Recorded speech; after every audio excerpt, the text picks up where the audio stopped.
સાબરકાંઠા જિલ્લામાં તાલુકા પંચાયતની સત્તા પર ભાજપનો દબદબો યથાવત રહ્યો છે।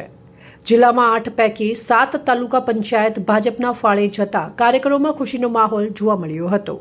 હિંમતનગર તાલુકા પંચાયતના પ્રમુખ અને ઉપપ્રમુખની બિનહરીફ વરણી થતા ભવ્ય ઉજવણી કરવામાં આવી હતી। સાબરકાંઠા જિલ્લામાં તાલુકા પંચાયતની જાહેરાતને લઈને ભાજપમાં ઉત્સાહનો માહોલ જોવા મળ્યો હતો। જિલ્લામાં કુલ 8 તાલુકા પંચાયતમાંથી 7 તાલુકા પંચાયત ભાજપના કબજામાં ગઈ છે, જ્યારે પોશીના તાલુકા પંચાયત આમ આદમી પાર્ટીના ફાળે ગઈ છે। હિંમતનગર તાલુકા પંચાયતના પ્રમુખ પદે નરેશભાઈ પરમાર અને ઉપપ્રમુખ પદે ઉષાબેન પટેલની સત્તાવાર જાહેરાત કરવામાં આવી હતી। બંને પદ માટે માત્ર એક ઉમેદવારી નોંધાતા બંને ઉમેદવારો બિનહરીફ જાહેર થયા હતા।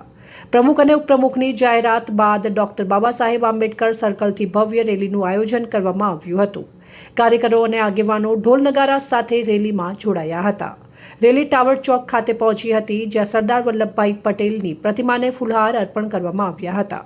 ત્યારબાદ તમામ આગેવાનો અને કાર્યકરો તાલુકા પંચાયતના સભાખંડ ખાતે પહોંચ્યા હતા, જ્યાં ચૂંટણી અધિકારીની હાજરીમાં પ્રમુખ અને ઉપપ્રમુખના નામોની સત્તાવાર જાહેરાત કરવામાં આવી હતી।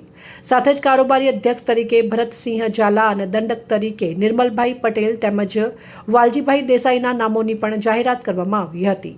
આ પ્રસંગે મોટી સંખ્યામાં ભાજપના હોદ્દેદારો, કાર્યકરો અને આગેવાનો હાજર રહ્યા હતા અને નવા હોદ્દેદારોને ફૂલહાર પહેરાવી શુભેચ્છાઓ પાઠવી હતી। આજ રોજ હિંમતનગર તાલુકા પંચાયતમાં ઉપપ્રમુખની વરણી કરવા બદલ ભારતીય જનતા પાર્ટીના જિલ્લા તેમજ તાલુકા સંગઠનનો હૃદયપૂર્વક આભાર વ્યક્ત કરું છું।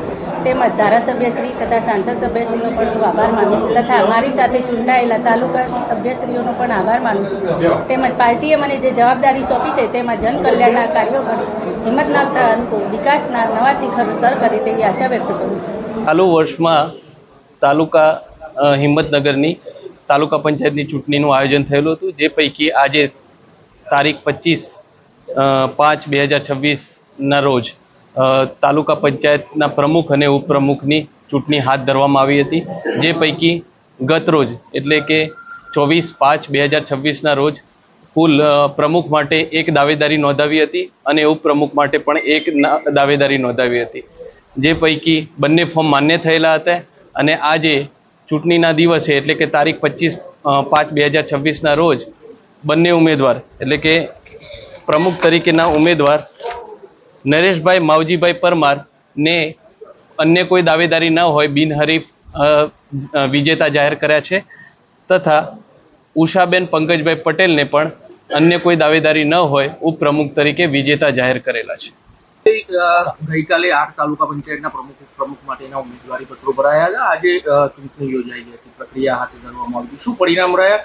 ભારતીય જનતા પાર્ટીએ કેટલી તાલુકા પંચાયત પર સત્તા મેળવી? આજે ચૂંટણી પ્રક્રિયા દરમિયાન ભારતીય જનતા પાર્ટી સાબરકાંઠા દ્વારા સાબરકાંઠા જિલ્લાની 8 તાલુકા પંચાયતમાંથી ભારતીય જનતા પાર્ટીએ જે 7 તાલુકા પંચાયતોમાં ફતેહ મેળવી હતી, એ તાલુકા પંચાયતોમાં ભારતીય જનતા પાર્ટીના મેન્ડેટ દ્વારા તાલુકા પંચાયતમાં પ્રમુખ અને ઉપપ્રમુખની મેન્ડેટ દ્વારા આજે વરણી કરવામાં આવેલી છે અને 7 તાલુકા પંચાયતમાં ભારતીય જનતા પાર્ટી બહુમતીથી ચૂંટાઈને પ્રમુખ અને ઉપપ્રમુખ અમારા કાર્યરત કરવામાં આવ્યા છે અને 1 તાલુકા પંચાયતમાં અમારી સીટો ઓછી આવવાને કારણે અમે ત્યાં વિરોધ પક્ષમાં સારી ભૂમિકામાં ભારતીય જનતા પાર્ટીની ભૂમિકામાં અમે તમામ કાર્ય ત્યાં પોશીના તાલુકા પંચાયતમાં કરીશું। અહેવાલ શોએબ સૈયદ, સંબંધ ભારત ન્યૂઝ, સાબરકાંઠા।